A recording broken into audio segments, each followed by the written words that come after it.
Welcome to PW Music. I'm Dr. Patrick Englert, and today we're going to be talking about using pitch bends to help build embouchure control, voicing control, flexibility, and cognizance of everything that's going on the inside while you're playing clarinet. Let's get to it.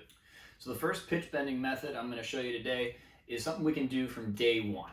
So a lot of times kids will start out with just a mouthpiece in the barrel so we can get an idea of if they're using the embouchure correctly, if they're using the air correctly. So we'll get that sound. And that's a good start.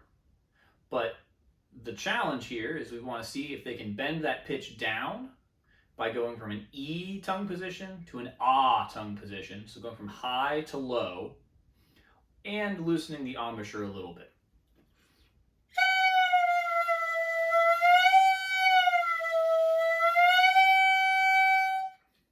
It may take them a little bit to get, but without any preconceived notions of what clarinet should be and shouldn't be, they shouldn't have too much trouble getting it.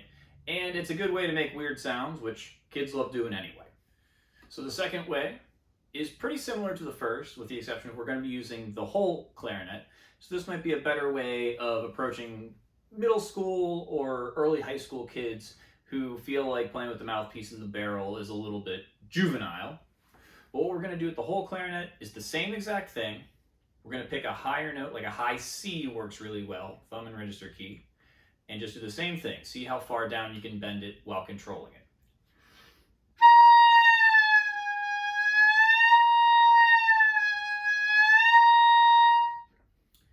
This next way builds off that by aiming for specific pitches. So it's probably best with students who have a little bit better ear, or maybe if you're trying to build ear training, this is a good way to do that. And so we're just going to be aiming for specific pitches, like we can start with a half step, then a whole step, then minor third, so on and so forth. So an example of what we might do is something like this.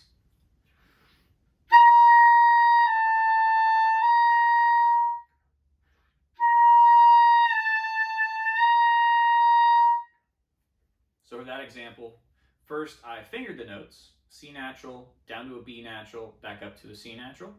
And then I use my embouchure and voicing to bend the pitch down that half step to the B natural and back up to the C. Another way we could expand on this is do something kind of like brass lip slurs, and where we're going down and back up just using our voicing.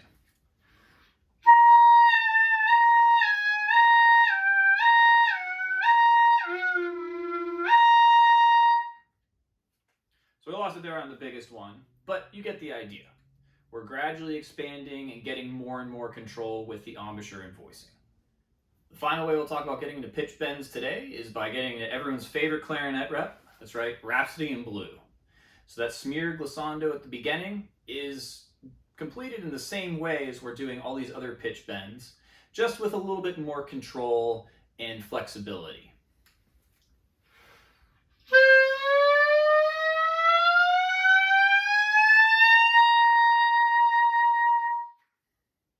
So just like those simpler pitch bends we were doing before, I'm using my voicing and my embouchure to smear that pitch and bend it up with some help from my fingers. Outside of Rhapsody in Blue, there are a ton of examples in jazz rep.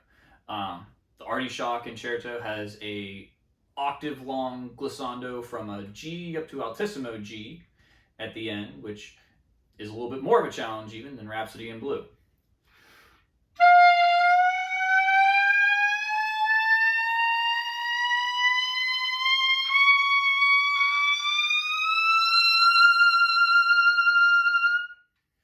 That about covers it for introducing pitch bends to help build students' embouchure control and flexibility. If this video helped you out, be sure to like and subscribe. Check out the Patreon if you're so inclined, and we'll see you next time.